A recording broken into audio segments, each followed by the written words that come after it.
I found my ancestors' tombstones, but I still missed some very important clues about him. Why? Because I didn't really understand what that tombstone was telling me. I want to make sure that doesn't happen to you. So today we're going to walk through how to analyze your ancestor's tombstone. Hey guys, welcome back to my channel. I'm Lisa. If we haven't met before, I'm a genealogy researcher, and this YouTube channel is here to help you find your ancestors, grow your family tree, and not get overwhelmed in the process. So if it sounds like your cup of tea, you're in the right place. As a genealogy researcher, I love performing cemetery research for my ancestors. My adult children think I'm a bit nuts, but on-the-ground research in the family cemetery provides so much information about our ancestors, and I want to make sure that you get the most out of your research. As we consider analyzing our ancestors' place of burial, one of the questions that I get from viewers is there a difference in the terminology? Is there a difference between the terms gravestone, tombstone, and headstone? Yes and no. Today we use those three terms interchangeably, but that hasn't always been the case. Originally, subtle differences did exist between these terms. A headstone was the upright stone at the head of the grave. A gravestone referred to a large flat stone covering the grave. And a tombstone was originally the lid to a stone coffin. As I said, originally these terms did have different meanings, but are today used interchangeably. Let's talk about your ancestor's gravestone. You found it, right?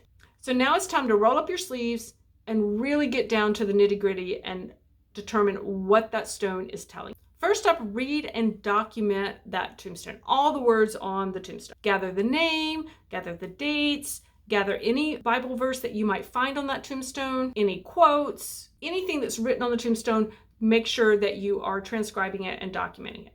Of course, you're taking a photograph of it as you go, and be sure and take from different angles, particularly if that stone is hard to read, because that way you get different lighting, and you can actually, once you're back home, use a photo editing software such as a VividPix Restore to be able to change, edit the photograph, change the shadows, change the contrast, the brightness, to be able to read that tombstone a little bit better.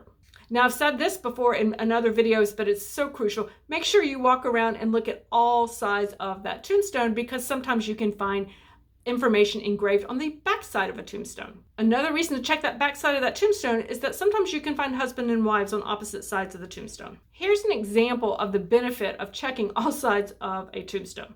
Now on your screen, you see an example of a tombstone. This is for Sarah and Grissom Thomas. But when we walk around the back side of that tombstone, what do we find? All of their children listed with dates. That's a genealogy find, right? Now you'll notice that this photograph of this tombstone, this is actually a fairly modern tombstone given the early dates that we see engraved on the stone. Grissom died in 1858 and Sarah died in 1856. So the age of the tombstone is a clue that it was likely placed well after their dates and the birth of their children. But that's okay, because these are clues that we can use, and we would then go and verify as genealogy researchers that those dates were consistent with the records. The longer time between an ancestor's date of death and the placement of that tombstone does allow for things like spelling errors and wrong dates. Mistakes happen because, after all, memories could falter the longer that time period was. Your takeaway here: make sure you verify the information that you see on that tombstone with the records as well. When we wander a cemetery looking for our ancestors' gravestones, we can notice a lot of artistry in those tombstones. We can notice a lot of symbols that might have been placed on those tombstones. And it's important for us as researchers to understand on our ancestors' tombstone what any of those symbols might have meant. Oftentimes these symbols might really just be reflecting the thoughts of everlasting life, or perhaps a life was cut short. Symbols could be vines or flowers. The symbols that I typically see on a tombstone typically fall into one of these categories. There are religious symbols such as a cross or the Star of David, and these indicate an ancestor's faith. So we can take these clues to our ancestor's faith and start pursuing faith records. You might find a symbol of your ancestor's occupation or life's work on a tombstone. If you learn your ancestor's occupation from their gravestone, pursue records for that occupation or write-ups in the newspaper for him or her. Your ancestors' causes or organizations that they belong to were important to them and can also appear on their tombstone. Were they a member of a fraternal organization such as Freemasons or Woodmen of the World? If so, you want to pursue those records as well. Military tombstones are quite informative as well. Their shape, the variety of crosses and other religious symbols indicate much about the deceased. Sometimes a military stone is not used, but you might find a symbol for a branch of the military on the tombstone. That's a great clue, and you can then pursue military records for your ancestor. Now, it is impossible to recognize and remember all the different symbols and meanings behind those symbols on your ancestor's tombstone.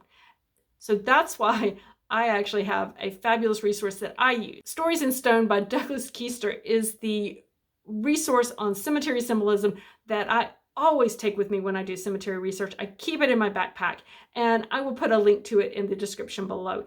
So one of the last things I do and make sure that I have before I leave the cemetery is I take a photograph of my ancestor's tombstone.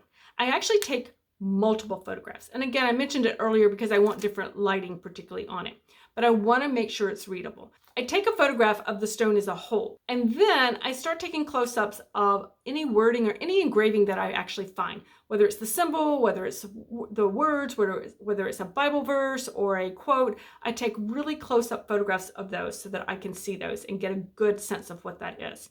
I had a tip from one of my photographer friends who said, Lisa, if you can't read it, the words in your photograph, you're not close enough. So I get super close to that thing. I might get down on the ground. I've been known to lay on the ground to get a really good photograph up close to make sure I'm capturing everything about that stone that I am looking for. One word of caution when you're out there analyzing that ancestor's gravestone and you're getting down super close, watch out for the fire ants.